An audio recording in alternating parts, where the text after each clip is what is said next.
The book of Exodus, chapter 14, verse 10 and 11. As Pharaoh approached the Israelites, they looked up and saw him marching after them. And they were terrified and cried out to the Lord. They said to Moses, "Was it because there were no graves in Egypt that you brought us to this desert to die? Well, what have you done to us all right. by bringing us out of Egypt? Didn't we say to you in Egypt, leave us alone?" Well, You may be seated. come on, preacher. One thing about Scripture, whenever you read the life and the time of the Israelites, their plight is much like ours. They were slaves. Well, in bondage. all right. And the people of Israel, God's people, God's chosen generation, Well, after 400 years of unpaid manual labor in Egypt, all right. they finally was released from the hands of oppression and slavery. Come on, preacher. And hard times, and now they were on their way to Canaan, which was the promised land. All right, come on now. No longer will they have to endure the wickedness of oppression. No longer will they have to be subject to or subject themselves to the authority who does not have their best interests in heart. They are leaving Egypt behind. No more bricks without straw. No more 18-hour working days without pay to match it. No more working for the man. No more compromising just to survive. Finally, they have their prayers answered. Come on now.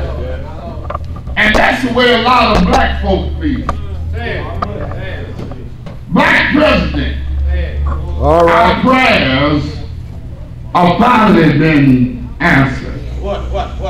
But we catch up with them. I'm going to read through it in a minute. Come on, We preacher. catch up with them in the 14th chapter of Exodus.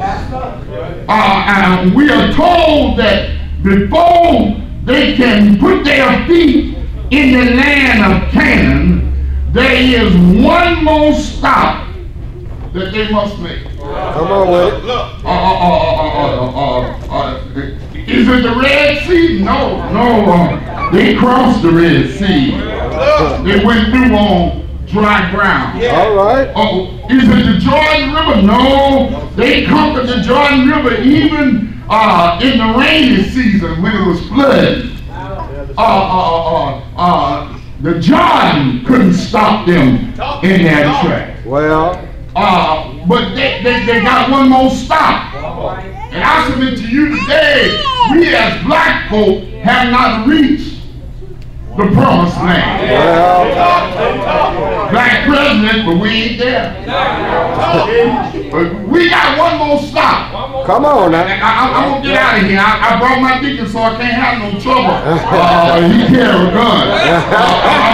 We got one more stop that we must make. And that stop is the land in between. Where are we? We're in the land in between.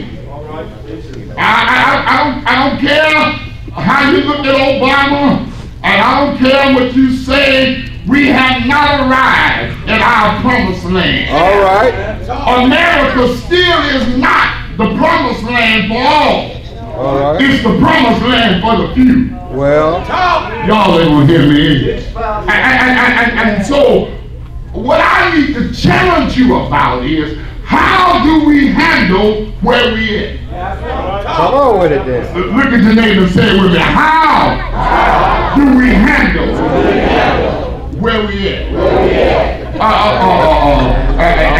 And all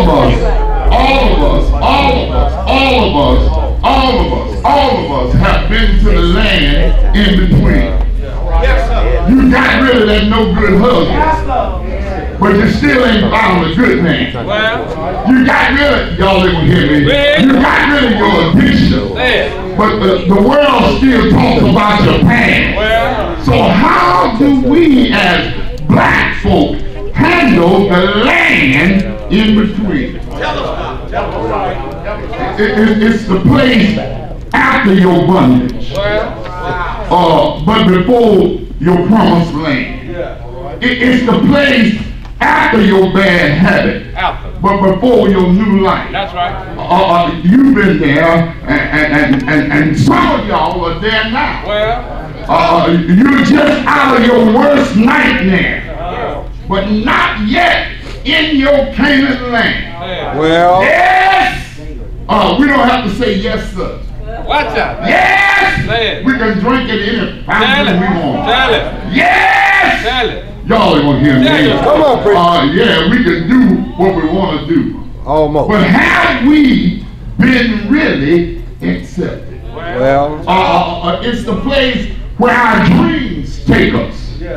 We are no longer working the job that we hate, but we're not yet working the job we desire. What do you mean? We're in the cotton field. Y'all ain't but we get in the penthouse here. It's hard to be patient when you know that where you are is not where you want to be. Y'all hear me? It's hard to be patient when you don't understand the tension of the text and the tension in our heart. Listen to me. These are God's chosen people. And because they are God's chosen people, they say to Moses, don't bring me out here to die. all right. Look, man. Rosa, I know you got up and refused whether to get up from your seat, but don't bring me here to die. Well, Martin, I know you marched, but don't bring me out here to die. well, I get sick and tired of the land in between. In Washington, we are on the verge, of going into bankruptcy. And